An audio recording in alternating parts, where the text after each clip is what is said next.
ఓం పూర్ణమదః పూర్ణమిదం పూర్ణాత్ పూర్ణముదచ్యతే పూర్ణస్య పూర్ణమాదాయ పూర్ణమేవావశిష్యతే. ఓం శాంతి శాంతి శాంతి.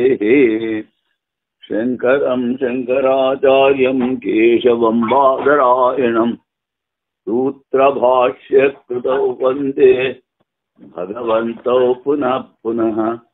ఈశ్వరో గురురాత్మేతి మూర్తిభేద విభాగినే వ్యోమవద్వ్యాప్తదేహాయ దక్షిణామూర్తయే నమః. ఓం శాంతి శాంతి శాంతి.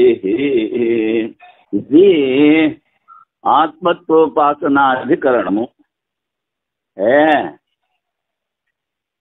శ్రవణాదుల ఆవృత్తి అవసరమా కాదా అన్న దాని గురించి విచారం చేస్తారు. అది భారతీయ తీర్థుల వారి వ్యాఖ్య అయింది. ఆత్మే తూ ఉపగచ్చంతి గ్రాహయంతి చ. అంటే ఇది బ్రహ్మనే ఆత్మని తెలుసుకుంటారు, అలాగే గ్రహిస్తారు అని. గ్రహయంతి బ్రహ్మము ఆత్మయే. ఈ ప్రకారము బ్రహ్మం యొక్క చింతన చేయమని. ఇందులో కనుక జాబాలు ఉపనిషత్తులో త్వం వా అహమస్మి అహం వా తమసి అన్నాడు. శుద్ధివాక్యం ద్వారా ఆత్మరూపంగానే బ్రహ్మను అంగీకరించుతున్నారు. ఇదే రీతిగా తత్వమసి అనే వాక్యముల ద్వారా జ్ఞానము కలిగిస్తున్నారు. మరి మనోబ్రహ్మ అనే వాక్యం వల్లే గౌణార్థమని స్వీకరించరాదు. మనోబ్రహ్మ ప్రాణబ్రహ్మ అని కూడా ఉపాసన చెప్పారు. అవి గౌణార్థకములు, అంటే అముఖ్యము, ముఖ్యం కాదు. వాటిని ఒప్పుకోవద్దు అంటాడు. ముఖ్యార్థముగా గౌణార్థం స్వీకరించి ఉచితం కాదు. ఆత్మే బ్రహ్మని ముఖ్యార్థం ఉన్నప్పుడు గౌణార్థాన్ని తీసుకోకూడదు అంటాడు. ప్రత్యక్ష ప్రమాణములకు విరోధం కూడా కాదు. ప్రత్యక్ష ప్రమాణానికి విరోధం కూడా ఉంది. ఎందుకనగా ప్రత్యక్షం మిథ్యా. ఏదైతే కనిపిస్తోందో అదంతా లేదు. పారమార్థిక భేదము ప్రత్యక్షాలుగా గోచరం. ఈ ప్రత్యక్షము వ్యావహారికము అంటాం. తాడు మీద పాము, స్వప్నము, ప్రాతిభాసికం అంటాం. ఈ రెండు కాకుండా పారమార్థిక అవస్థ అంటే వ్యవహారం ఏమీ లేకుండా, ప్రాతిభాసికం ఏమీ లేకుండా కేవలము చైతన్యం మాత్రమే ఉండడం. అదే బ్రహ్మ, అదే ఆత్మ. అభేద పరములకు శృతులు గౌణార్థములని. పూర్వపక్షి అంటాడు బ్రహ్మే ఆత్మ తత్వమసి, ఈ శృతులు అముఖ్యార్థములు అంటాడు, గౌణార్థములు అంటాడు. సిద్ధాంతి ముఖ్యార్థములను. ఈ సంశయం. శ్రవణాదుల ఆవృత్తి సమయములో ఆ బ్రహ్మమును తన ఆత్మరూపముగా చింతన చేయవలనా లేక భిన్నుడిగా చేయవలనా? ఈ సంశయం. బ్రహ్మే తన ఆత్మ అనుకోవాలా లేకపోతే బ్రహ్మ వేరు నేను వేరు అనుకోవాలా అంటాడు పూర్వపక్షం. అల్పజ్ఞత్వము, సర్వజ్ఞత్వము. అల్పజ్ఞుడో జీవుడు, సర్వజ్ఞుడో బ్రహ్మ. దుఃఖిత్వము జీవుని స్వభావం, సుఖిత్వము సంపూర్ణ సుఖస్వరూపము, బ్రహ్మస్వరూపం. విరుద్ధ ధర్మములు జీవబ్రహ్మములో ఉన్నవి. నేను ఈశ్వరుని కాను అని ప్రత్యక్ష విరోధం వలన భిన్నముగానే బ్రహ్మచింతన చేయవలెను. ఇప్పుడు ఉపాధి తీసుకుని నేను బ్రహ్మ నేను భగవంతుడిని చెప్పలేం. కానీ నిరుపాధిక చైతన్యం ఏదైతే ఉందో అది బ్రహ్మస్వరూపం. అందుకని ప్రత్యక్షం అంటే వ్యవహారంలో నేను ఈశ్వరుని కానని ప్రతివాడు అంటాడు. నువ్వు రోడ్డు మీద నిలబడి నేను బ్రహ్మ, నేను పరమాత్మ, నేను భగవంతుడిని అంటే అందరూ కర్రీసి బాస్తారు కదా. అందుకని శరీరంతో వ్యవహారంలో ఇది పనికిరాదు. పారమార్థ దృష్టితో చూస్తే ఒకటే చైతన్యము అంతా అయ్యింది అది. అందుకని సిద్ధాంతం అంటాడు ఆత్మేత్యేవ పరమేశ్వర ప్రతిపత్తవ్య. ఆ బ్రహ్మని ఆత్మని స్వీకరించాలి. ఆత్మరూపంగానే పరమేశ్వరుని గ్రహించుట యుక్తము. అటులనే పరమేశ్వరుని ప్రకరణంలో ఇంకను త్వం వా అహం అస్మి భగవో దేవతే అహం వై తమసే భగవో దేవతే. ఓ దేవత, ఓ భగవంతుడా, నువ్వు నేనే, నేనే నువ్వు.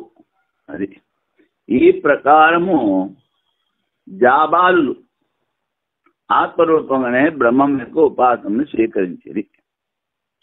అందుకని తత్వమసి చాంద్రోగ్యంలో ఉద్దాలకుడు శ్వేతకేతు కొడుక్కి 9 సార్లు చెప్పాడు. ఏసతే ఆత్మ సర్వాంతర. ఇది బృహదారణ్యకంలో చెప్పారు. ఈ నీ ఆత్మ సర్వవ్యాపకము. ఏదైతే ఆత్మ అంతర్యామి అమృత. ఈ నీ ఆత్మ అన్నిట్లోనూ ఉంది, అన్నిటినీ నడిపిస్తోంది. అది అమర ధర్మము అని కూడా బృహదారణ్యులు చెప్తారు. అది నీవు. అందుకని సర్వకోశములకు లోపల ఉన్న ఆ జీవుడే ఈ బ్రహ్మ. అంతర్యామియు మోక్ష స్వరూపుడవు ఆ బ్రహ్మే జీవుడు. ఈ ప్రకారమైన వేదాంత వాక్యములు ఆత్మరూపముగానే బ్రహ్మ యొక్క ప్రత్యక్షము గావించుతున్నది. మరి మనోబ్రహ్మ, ప్రాణం బ్రహ్మ అని కూడా చెప్పారు కదా అంటాడు. అనుశృతి వాక్యం వలే ఈ వేదాంత వాక్యము గౌణార్థములైన తనడు సరికాదు. ముఖ్యార్థము సంభవమైన ముఖ్యార్థము గౌణార్థము స్వీకరించుట అసంగతం, తీసుకోకూడదు. అలా సర్వజ్ఞత్వాది విరుద్ధ ధర్మాశ్రయం వలన నేను ఈశ్వరుని కాను ప్రత్యక్ష విరోధము ద్వారా జీవేశ్వరులో అభేదము స్వీకరించడంలో బాధకమైన అటువంటి సరికాదు. జీవుడు బ్రహ్మ ఒకటి కాదు. ఎందుకంటే ఆయన సర్వజ్ఞుడు, వీడు అల్పజ్ఞుడు. జీవుల్లో దుఃఖం ఉంది, బ్రహ్మలో అంతా సుఖమే ఉంది అని విరోధ ధర్మాలు ఉన్నాయి కనుక రెండు ఒకటిగా తీసుకోకూడదు అంటాడు. అది సరికాదు. ఎందుకనగా విరుద్ధ ధర్మాశ్రతు ఉపాధి కారణము వలన ఈ శరీరము, ఈ పంచకోశాలు ఇవి కారణం దేనికి? విరోధ ధర్మాలకి. ప్రత్యక్ష మిథ్యాభేదము చూపడం వలన అది పరమార్థమైన అభేదమును భావించడం చాలదు. ప్రత్యక్షము ఈ మిథ్య, ఇది భేదం, భిన్నత్వాన్ని చెప్తుంది. అది పరమార్థమైన అభేదను భావించచాలు. ప్రత్యక్షంలో నువ్వు ఉండి నేను శరీరము అని అనుకుంటూ ఆ పరమాత్మలో నేను ఒకడిని, నేను బ్రహ్మని అని చెప్పడానికి వీలు. అంతరూపమనే బ్రహ్మను భావించవలను. పంచకోశాలకి అతీతంగా ఉన్న ఏ స్వరూపం అయితే ఉందో చైతన్యము, అది బ్రహ్మ. అది అలాగ చింతన చెయ్యాలి, భావన చెయ్యాలి అంటాడు. అది ఇప్పుడు ఇది అయిపోయింది ఈ అధికరణం. దీని తర్వాతది ప్రతీకాధికరణము. ప్రతీకము అంటే ఇప్పుడు శాలగ్రామం ఉంది, అది విష్ణుమూర్తికి ప్రతీకం. నర్మదేశ్వరుడి శిలాఖండం ఉంది, అది శివునికి ప్రతీకము. అలాగే ఇక్కడ కూడా చెయ్యాలంటాడు పూర్వపక్షి. జీవ బ్రహ్మ అభేదం వలన అహం బ్రహ్మాస్మి రూపంగానే బ్రహ్మ యొక్క ధ్యానం చేయవలనని క్రిందటి అధికరణంలో చెప్పింది. నేనే బ్రహ్మనేని ఆత్మ. బ్రహ్మ యొక్క వికారం ఒకటి వలన మనస్సు మొదలు ప్రతీకములు బ్రహ్మరూపములు. ఇదంతా కూడా యావత్ ప్రపంచము వాడు అంటాడు బ్రహ్మ యొక్క ప్రతీకములు అంటాడు. అంటే బ్రహ్మ సర్వవ్యాపకము కనుక అన్నిట్లోనూ బ్రహ్మ దృష్టి పెట్టుకోవాలి. ఒక చెట్టు, ఓ పుట్ట, ఓ జంతువు అన్నిట్లోనూ మనం పూజలు చేస్తాం బ్రహ్మరూపంగా, పరమాత్మ రూపంగా. కనుక ఈ ప్రతీకాలన్నీ ఏమిటంటాడు?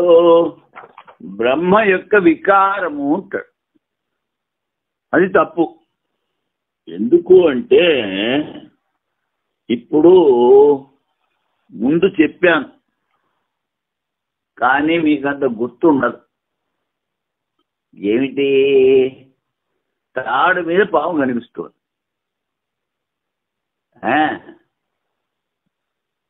పాము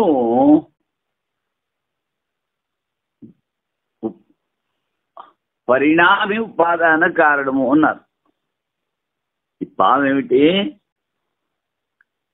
మాయ యొక్క పరిణామం. తాడు అది వివర్త ఉపాదాన కారణము అన్నారు. అంటే తాడు మారదు, కానీ పాములా కనిపిస్తుంది. ఈ విక్షేపము ఆవరణము చేసేది మాయ, బ్రహ్మ కాదు. అందుకని ఇదంతా మాయ వికారం, బ్రహ్మ వికారం కాదు. అందుకని ఇవన్నీ బ్రహ్మ ప్రతీకాలే కదా అంటాడు. మళ్ళీ చెప్తారు బ్రహ్మ దృష్టి ఉత్కర్షాత్ అని, అన్నిటిలోనూ బ్రహ్మ దృష్టి చూడాలి అని. ఎందుకంటే మాయ మిథ్య కనుక. అది వీడంటాడు బ్రహ్మ వికారం అంటాడు, వికారం కాదు. కనుక వాని చింతన కూడా అహంగ్రమోపాసన ద్వారా బ్రహ్మరూపంగానే చేయవలేను. అన్నిటినీ కూడా బ్రహ్మరూపంగానే చేయాలి. విషయం ప్రతీకోపాసన. ప్రతీకం అంటే శాలగ్రామ శిల విష్ణుకి ప్రతీకం. ఈ అధికరణం విషయం. సంశయం మనస్సు మొదలగు ప్రతీకములో అహం దృష్టి చేయవలైనా లేదా? పూర్వపక్షం. మనోబ్రహ్మేత్యుపాసీత అని వేదంలో చెప్పారు. అందుకని మనస్సు అనగా దేనితో మననం చేయదమో ఆ అంతఃకరణం పరబ్రహ్మని ఉపాసన చేయవలేను. మనస్సు మొదలగు ప్రతీకములలో అహం దృష్టి అంటే బ్రహ్మ దృష్టి. జీవుడు మరియు ప్రతీకము బ్రహ్మ ద్వారా ఏర్పట్టు వలన అభిన్నములే.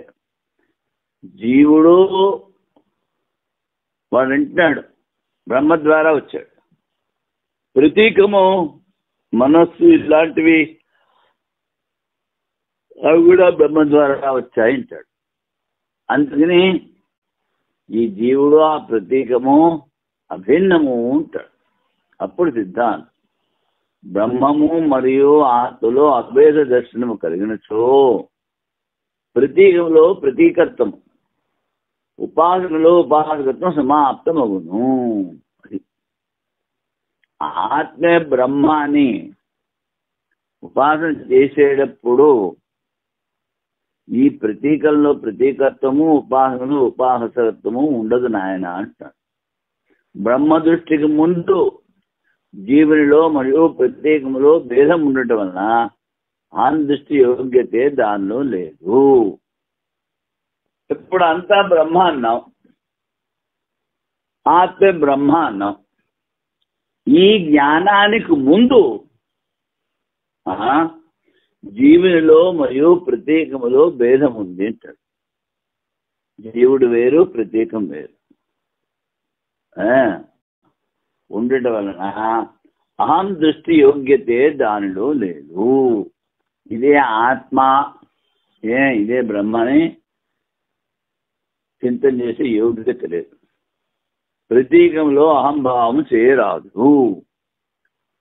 ఇప్పుడు ప్రతీకం ఉంది, శాలగ్రామ శిల, అందులో విష్ణు దృష్టి చేయాలి. ఆ శాలగ్రామ శిల నేనంటావా? అది ప్రతీకం అనవు. దానికి పూజ చేసిన భావంతో పూజ చేస్తాం. నేను రాయికి పూజ చేస్తున్నాను అనుకో,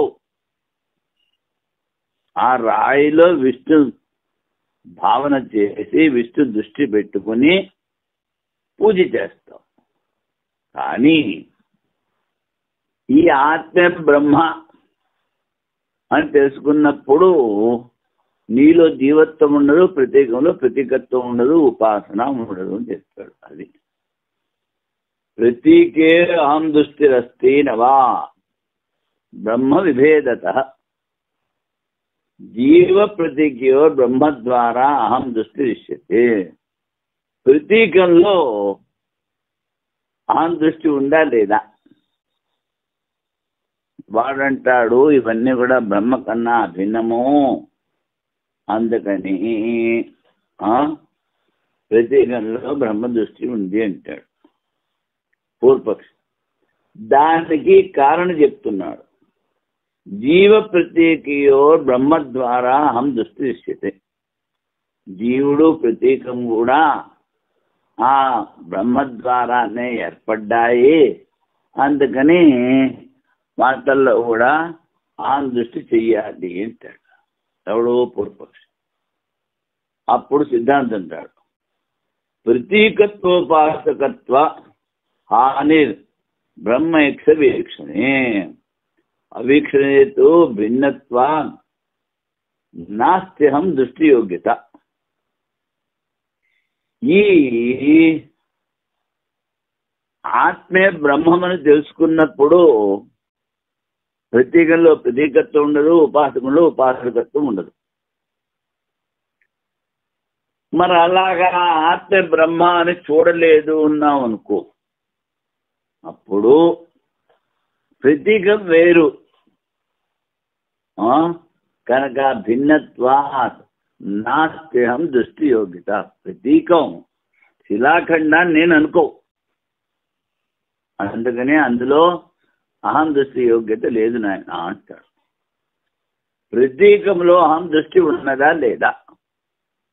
అది బ్రహ్మముతో అన్ని వస్తువులకు అభేదం ఉండటం వలన జీవుని మరియు ప్రతీకములో బ్రహ్మ ద్వారా అహం దృష్టి చేయవలెను. ఇప్పుడు తాడు ఎక్కడైతే ఉందో అక్కడ పాము కనిపిస్తుంది. తాడు లేకపోతే పాము కనిపించదు. కానీ నువ్వు ఎన్నిసార్లు చూసినా కనిపించే పాములో తాడు ఉండదు. అర్థమైందా? అలాగే బ్రహ్మ ఉంటే జగత్తు ఉంది, బ్రహ్మ లేకపోతే జగత్తు లేదు. కానీ కనిపిస్తున్న జగత్తులో బ్రహ్మ లేదు. ఇదంతా వివర్తం, కల్పితం. అందుకని అహం బ్రహ్మాస్మి అని ఉపాసన చెయ్యాలి. కానీ అహం జగత్ అని ఉపాసన చేయకూడదు. ఎందుకని?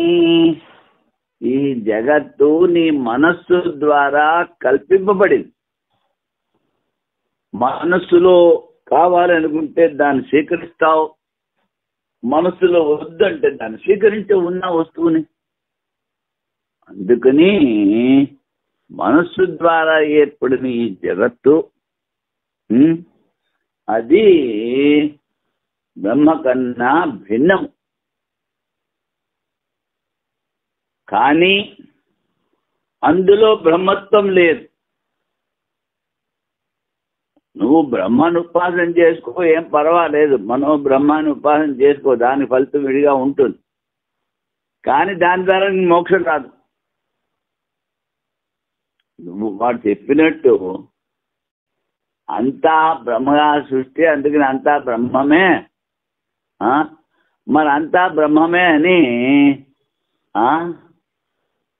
వెళ్ళి పులిని పట్టుకుంటావా, సింహాన్ని పట్టుకుంటావా? గురు మహారాజ్ చెప్పారు కదా, అటువంటి వెరీ పనులు చేయకూడదు అని. అందుకని ఇవి అన్నిట్లో కూడా బ్రహ్మ దృష్టి చేయకూడదు అని చెప్పి, బ్రహ్మైక దృష్టి కలిగిన జ్ఞానకాలంలో ప్రతీకత్వము ఉపాసకత్వములు పోతాయి. బ్రహ్మ దృష్టికి ముందు అజ్ఞాన కాలములో భిన్నం ఒకటి వలన.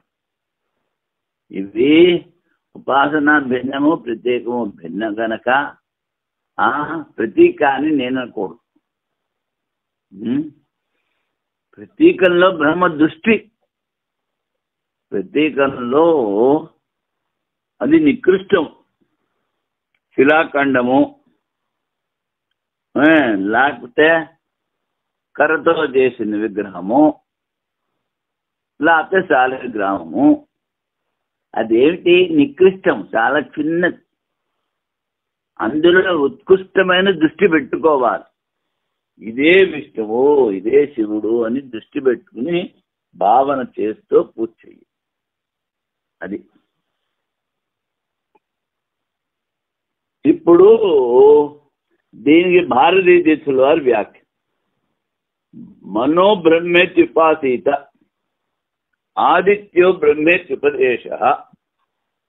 మనస్సునినా దేనితో మననం చేయదమో ఆ అంతఃకరణము పరబ్రహ్మముని ఉపాసన చేయవలెను. ఆదిత్యుడు బ్రహ్మమని ఉపదేశము. బ్రహ్మ దృష్టి ద్వారా సంస్కరింపబడిన మనస్సు ఆదిత్యాది ప్రతీకములను ఉపాసించవలని వినబడుతున్నది. ఉపాసకుడు ఆ ప్రతీకమును స్వాత్మరూపంగా గ్రహించవలని ఈ పూర్వపక్షం అంటాడు. ఎందుకనగా ప్రతీకము బ్రహ్మ యొక్క కార్యం కదా, అందువలన బ్రహ్మముతో అభిన్నము. అంతేకాదు జీవుడు కూడా బ్రహ్మతో అభిన్నం. కాన బ్రహ్మ ద్వారా ఉపాస్య ప్రతీకము మరియు ఉపాసన జీవుల్లో పరస్పరము భేదం లేదని ఏకత్వము. ఇప్పుడు బ్రహ్మ నుంచి సృష్టి, ఈ సృష్టి నిత్యం కాదు, సత్యం కాదు కదా. అందుకని కారణము వల్ల కార్యం వస్తుంది. కారణం లేకుండా కార్యం ఉండదు, కానీ కార్యం లేకుండా కారణం ఉంటుంది. అర్థమైందా? మట్టి ఉంటే కుండ వస్తుంది, మట్టి లేకుండా కుండ రాదు. కుండ లేకపోయినా మట్టి ఉంటుంది. అది అంటే కార్యం లేకపోయినా కారణం ఉంటుంది. అందుకని వీడు భేదం లేదన్నాడే, అది భేదం ఉంది. జగత్తుకి బ్రహ్మకి చాలా భేదం ఉంది. అప్పుడు సిద్ధాంతం చెప్తున్నాడు, ఒకవేళ ప్రతీకము బ్రహ్మకార్యమని బ్రహ్మతో ఐక్యము స్వీకరించో ప్రతీక స్వరూపమే లీనమైపోవును. ప్రతీక బ్రహ్మం అంటే అది ఉండదు.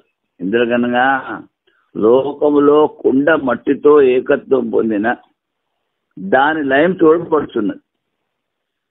కుండ ఎక్కడ పోతుంది? మళ్ళీ మట్టిలో ఒకటైపోతుంది.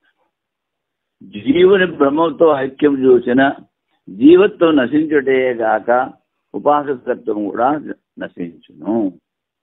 అందుకని జీవ బ్రహ్మల స్వరూపం ఏకత్వ లోభముచే కార్యకారముల ఐక్యం ఏకత్వ పర్యాలోచన చేయలేనిచో.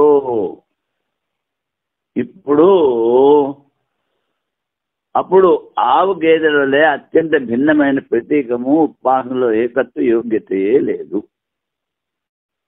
జీవ బ్రహ్మల స్వరూపము ఏకత్వం కదా. అన్నీ నువ్వు కార్యకారణముల ఐక్యము. మట్టే కుండ, కుండే మట్టి అంటావా? కుండే మట్టి అన్నప్పుడు మట్టి తీసుకెళ్ళి నీళ్లు తీసుకురా, మట్టి తీసుకెళ్ళి తలకాయ బదులవుతుంది. అందుకని జీవుడు బ్రహ్మము చైతన్యం ద్వారా ఉపాధి లేకుండా ఒకటని శాస్త్రం చెప్తుంది. అది ప్రకాశ స్వరూపం, అది చైతన్యం. అలాగని నువ్వు వ్యవహారంలో కార్యకారణముల ఐక్యము అని ఎలా చెప్తావు? ఇలాగా ఇది విడిగా ఉన్నాయి అని విచారణ చేయలేకపోతే ఆవు గేదెల అత్యంత భిన్నమైన ప్రత్యేకము ఉపాసనలో ఏకత్వం యోగ్యతే లేదు. అప్పుడు ఆవు గేదె ఒకటే అంటావు. అలాగే ఈ ఆవు ప్రత్యేకము జీవుడు అంతా ఒకటే అంటావు. కానీ యోగ్యత లేదు. ఆవు చేసే పని జీవుడు చేయలేదు, గేదె చేసే పని ఆవు చేయలేదు, ఆవు చేసే పని గేదె చేయలేదు, అవి రెండు చేసే పని జీవుడు చేయలేదు. అందుకని భిన్నమైన ప్రతీకము భిన్నము. ప్రతీకంలో అహం దృష్టి చేయరాదు అని భారతీయ వారు చెప్పారు. నా ప్రతీకే నహి సహా. ప్రతీకంలో ఆంగ్రోపాసన చేయకూడదు అని మళ్ళీ చెప్పారు. ప్రతీకోపాసనలో ఆంగ్రోపాసన చేయరాదు. క్రింద చెప్పబో వికల్పములను అది సహించలేదు. ప్రతీకంలో ఆత్మతత్వానుభవం ద్వారా ఆంగ్రోపాసన అవునా లేక శృతిలో ఉపదేశించటం వల్ల అవునా? ప్రతీకము రాయి, అందులో ఆత్మతత్వానుభవం అవుతుందా? లేరు. ప్రతీకము అనుకుంటే లేకపోతే శృతిలో అలాగ ఉపదేశం ఉందా? లేదు. జీవ అభిన్నమైన బ్రహ్మములో ప్రతీక భిన్నమగుట వలన కలుగునా? జీవుడు బ్రహ్మ భిన్నము అనుకొని అలాగే ప్రతీకం కూడా భిన్నము అనటం వల్ల ఈ ప్రతీకంలో ఆంగ్రహోపాసన దొరుకుతుందా అంటే దొరకదు, చేయలేదు. మొదటి వికల్పం సంభవం కాదు. ఏమిటి? ఆత్మతత్వానుభవ. ప్రతీకంలో ఆత్మతత్వానుభవం అవుతుందా? ఈ రాయిని అనుకుంటావా? అనుకో. అందుకని మొదటి వికల్పం సంభవం కాదు. ఉపాసకుడు ఆత్మరూపముగా ప్రతీకమును అనుభవించలేడు, ప్రతీకమే ఆత్మ అన్నది కూడా అనుభవించలేడు. ఇంకా రెండో వికల్పం శృతిలో, రెండో వికల్పం కూడా సంభవం కాదు. శృతిలో ఆ విధమైన ఉపదేశం లేదు. ప్రతీకాన్ని ఆంగ్రహ ఉపాసన చేయమని. మూడో వికల్పం కూడా సంభవం కాదు. జీవ అభిన్నమైన బ్రహ్మలో ప్రతీక భిన్నం ఒకటి వలన కలుగునా అంటే చెప్తున్నాడు. ఎందుకని మూడో సంభవం ఎందుకనగా ప్రతీకము స్వరూపత బ్రహ్మం కన్నా భిన్నం. ప్రతీకం వేరు. ఇప్పుడు బ్రహ్మ వ్యాపకం అన్నాం, బాగుంది, అంతా బ్రహ్మమే, ఇంకా బాగుంది. మరి బ్రహ్మ కనిపిస్తుందా? నీకు నామరూపాలు కనిపిస్తాయి, అంతా బ్రహ్మమే అని నేను ముందు చెప్పాం. సింహాన్ని పులిని వాటేసుకోం కదా. అలాగే ఎందుకని నామరూపాలు కల్పించబడి వేరుగా ఉన్నాయి. అందులో కూడా చైతన్యం ఉంది, అస్థిభాతి ప్రియం ఉంది, బ్రహ్మతత్వం ఉంది. కానీ జగత్ అవ్వడం మూలాన నామరూపాలు కలిగి ఉంటుంది. ఆ నామరూపాలు తీసేసావనుకో, అది కూడా పరబ్రహ్మమే వస్తుంది. మరి నువ్వు నామరూపాలు పెట్టుకొని ఇది బ్రహ్మ అంటే ఎలా కుదురుతుంది? నువ్వు చూసేది నామరూపాలు, చెప్పేది బ్రహ్మ అంటే కుదరదు. కానీ దేన్ని హింస చేయకూడదు అన్నారు. అందులో కూడా పరమాత్మ ఉన్నాడు అని తెలుసుకుని దాన్ని హింస చేసి చూడాలి. సునితేవ స్వపాగైతే పండిత సమదర్శిన. సుని అంటే కుక్క, స్వపాకం అంటే కుక్కని, కుక్క మాంసం తినేవాడు చండాలు. సునితేవ స్వపాగైతే పండిత సమదర్శన అన్నారు. బ్రాహ్మణో గవ్యస్తి, ఆవులో బ్రాహ్మణో గవ్యస్తిని. గవి అంటే ఆవు, బ్రాహ్మణుడు అంటే పండితుడు, అస్థి అంటే ఏను. బ్రాహ్మణో గవ్యస్తిని సునిచేవ స్వపాకేశ. అన్నిట్లోనూ బ్రహ్మ దృష్టి కలగ ఉండాలి అని చెప్పారు. అంతేకాని సమహం ద్రష్టం శీలం ఏషాం, అన్ని చోట్ల పరబ్రహ్మ చూడు, కానీ సమవర్తిన అని చెప్పలేదు. ఆ చండాలు ఆ కుక్క మాంసం తింటాడు, నువ్వు తింటావా? తర్వాత కుక్క అడదడేమైనా తింటున్నావు, నువ్వు తింటావా? అందుకని సమదర్శిన అన్నారు. అన్నిట్లోనూ ఆ పరబ్రహ్మను చూడు అని చెప్పారు. అంతే.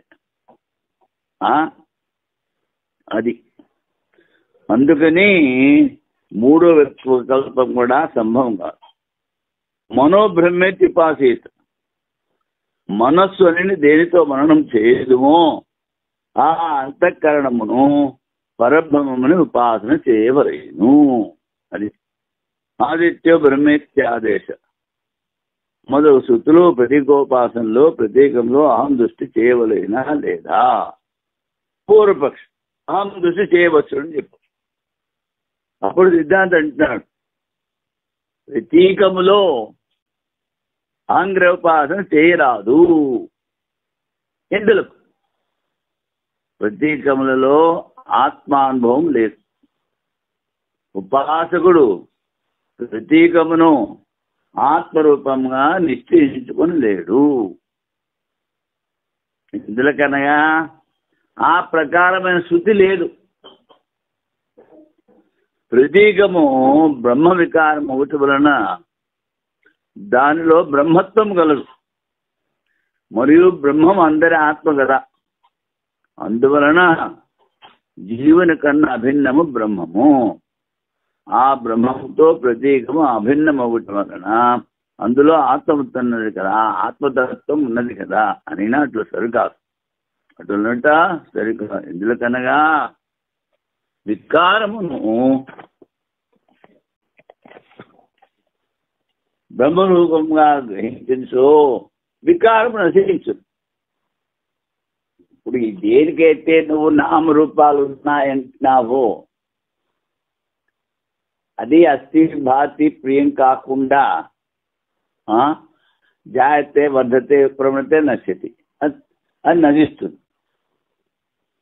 ఆ తర్వాత ఆత్మను బ్రహ్మరూపంగా నిశ్చయించుతూ కర్తృత్వాలు ఆకర్షించబడుతున్న ఉపాసక భావం కూడా నశించును. ఆత్మ బ్రహ్మ అనుకున్నప్పుడు ఇంకా ఏది నీకన్నా విడిగా ఉంటే ఉపాసన చేస్తావు, విడిగా లేనప్పుడు ఏం ఉపాసన చేస్తావు? ఉపాసభావం. అందువలన ప్రతి కథలో అహం బుద్ధి చేయరాదు అన్నాడు.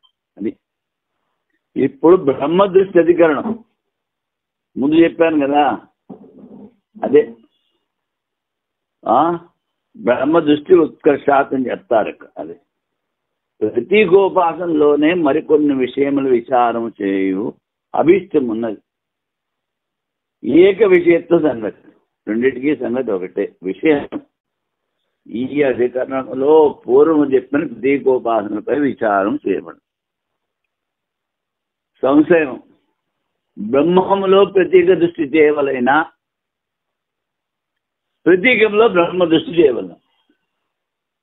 నువ్వు రాయి తీసుకొచ్చి పెట్టావు, ఇది బ్రహ్మ అనుకోవాలా? లేకపోతే ఈ రాయిలో బ్రహ్మ దృష్టి చేయాలి? విపరీతం చేయకూడదు. బ్రహ్మను ప్రత్యేక దృష్టితో ఉపాసన చేస్తే బ్రహ్మ ఫలం ఇచ్చింది. ఈ ప్రత్యేకమే బ్రహ్మ అనుకుంటాడు వాడు. ప్రత్యేక దృష్టితో బ్రహ్మను ఉపాసన చేయవలేను ఉంటాడు. అంటే ఇదే బ్రహ్మ అనుకుంటాడు వాడు. అల్పంలో అధిక దృష్టి ముందు చెప్పాను, నికృష్టంలో ఉత్కృష్ట దృష్టి చేయవలేను. నికృష్టం ఏమిటి? ప్రతీకం రాయి, అందులో బ్రహ్మ దృష్టి చేయాలి. లౌకిక న్యాయం అపేక్షించి బ్రహ్మ దృష్టితో ప్రతీకం యొక్క ఉపాసన చేయవలేను. నువ్వు ఏదైతే పూజ చేస్తున్నావో అది విష్ణువు, శివుడు, పరబ్రహ్మ అనుకో. అట్లా చేసిన అల్పం యొక్క అతిశయం పెరుగు. వ్యతిరేక ప్రసంగం వచ్చు.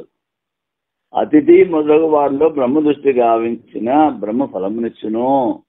అటులనే బ్రహ్మ దృష్టిలో ప్రత్యేకమైన ఉపాసన గావించిన కూడా బ్రహ్మ ఫలం ఇచ్చును. అతిథి దేవో భవ అన్నారు. అందుకని అతిథిని బ్రహ్మ దృష్టితో చూడాలి. ఎందుకని? సర్వాధ్యక్షుడు బ్రహ్మ, ఆయనే ఫలితం ఇస్తాడు. ఇప్పుడు వైయాసక న్యాయమా కిం అన్యధీర్ బ్రహ్మణి స్యాత్ అన్యస్మిన్ బ్రహ్మధీరుత. ప్రత్యేకంలో బ్రహ్మ దృష్ట అంటే బ్రహ్మ దృష్టి ప్రతీకంలో అన్య దృష్టోపాసనీయం బ్రహ్మ మాత్రం ఫలద్దత. పరబ్రహ్మమే ఫలం ఇస్తోంది కనుక బ్రహ్మ దృష్టితో ప్రతీకానికి ఏంటా అంటాడు వాడు. అప్పుడు సిద్ధాంతం అంటున్నాడు, ఉత్కర్షేది పరస్మాభ్యాం బ్రహ్మ దృష్ట్యా అన్య చింతనం. వాడు ఏమి చెప్పాడు?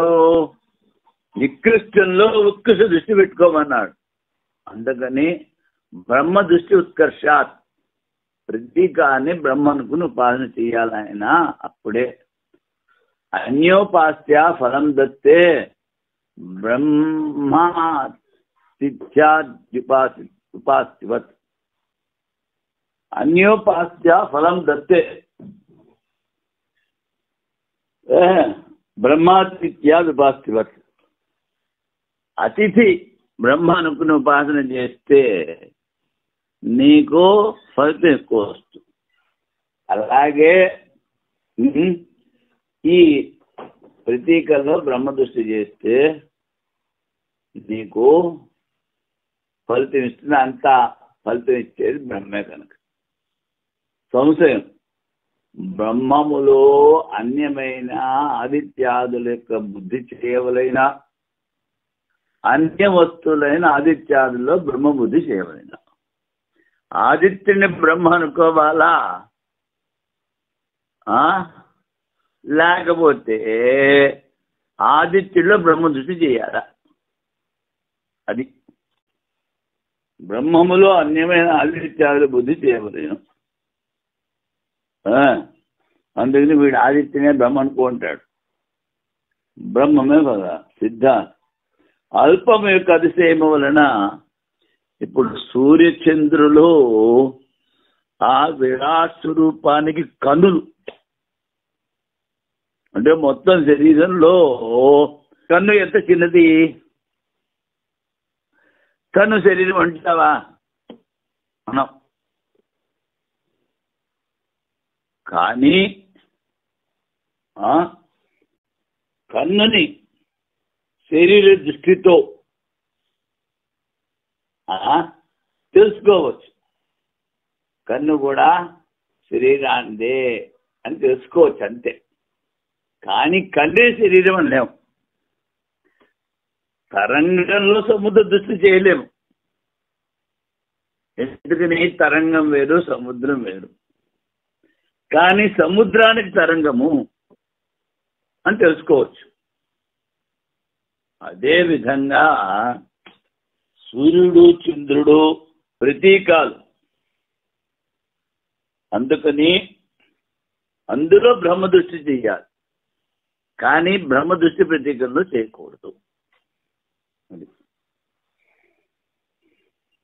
బ్రహ్మములో అన్యమైన ఆదిత్యాలు బుద్ధి చేయవలని బ్రహ్మమే పూర్వపక్షం.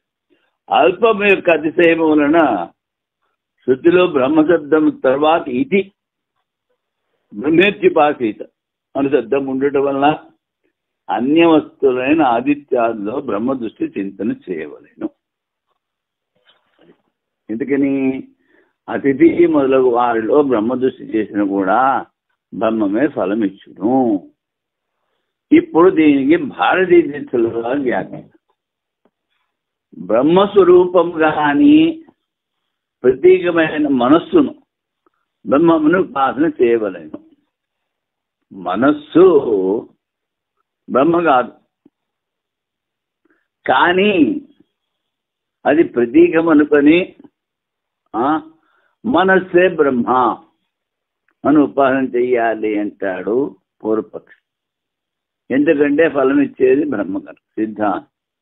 బ్రహ్మం ఉత్కృష్టము కాదు, దానికన్నా నికృష్టమైన ప్రతీకమైన మనస్సులో బ్రహ్మ దృష్టి చేయవలేను. అంటే నికృష్టంలో ఉత్కృష్ట దృష్టి. నువ్వు బ్యాంకుకి వెళ్ళావు, క్యాషియర్ ఉన్నాడు,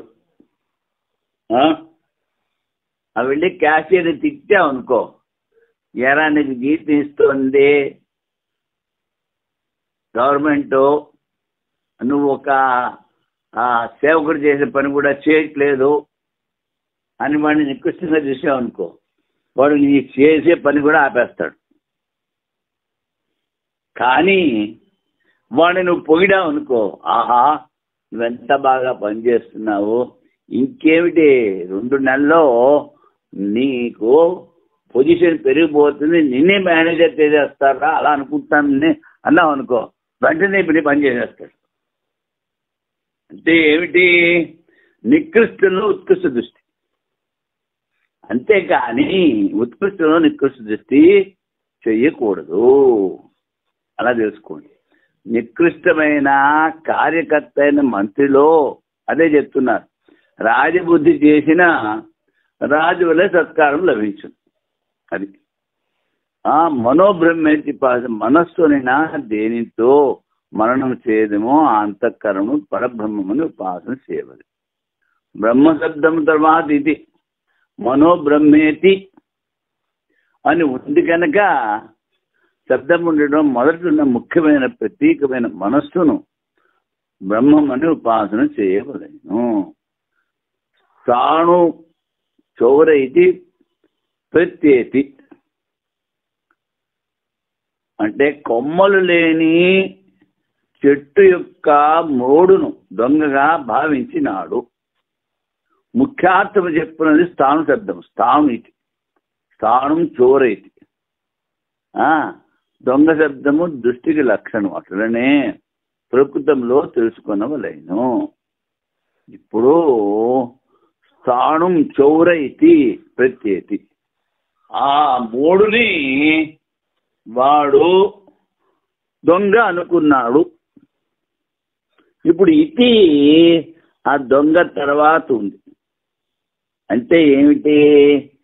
ఆ మూడుని దొంగగా భావించాడు. అలాగే ఇక్కడ ప్రతీకాన్ని బ్రహ్మగా భావించాలి అంటాడు.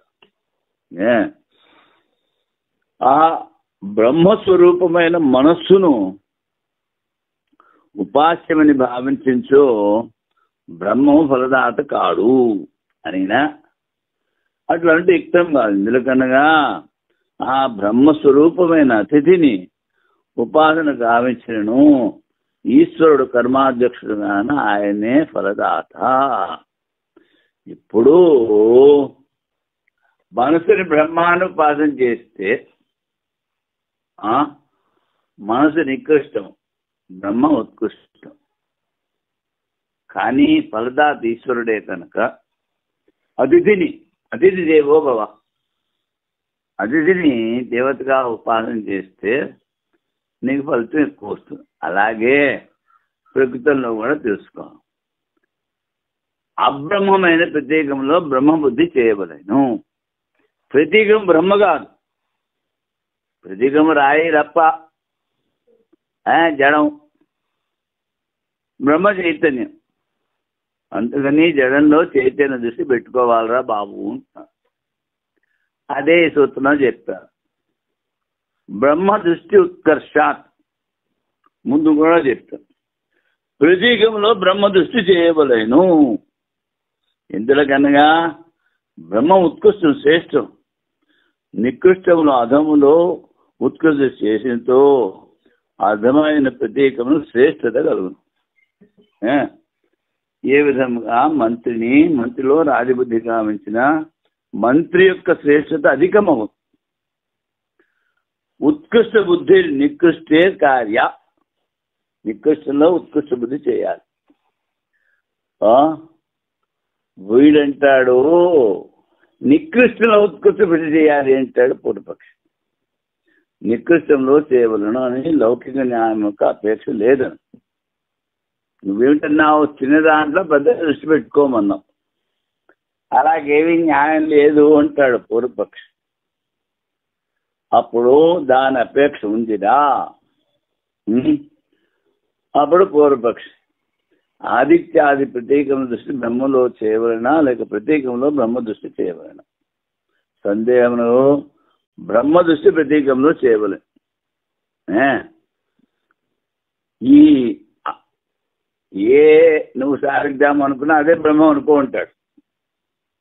ఎందుకనగా బ్రహ్మము ప్రధానముగా ఉపాస్యంగాన బ్రహ్మ ఉపాసన ఫలం ఇచ్చు. ఇదే శాస్త్ర నియమం అంటాడు పూర్వపక్షం.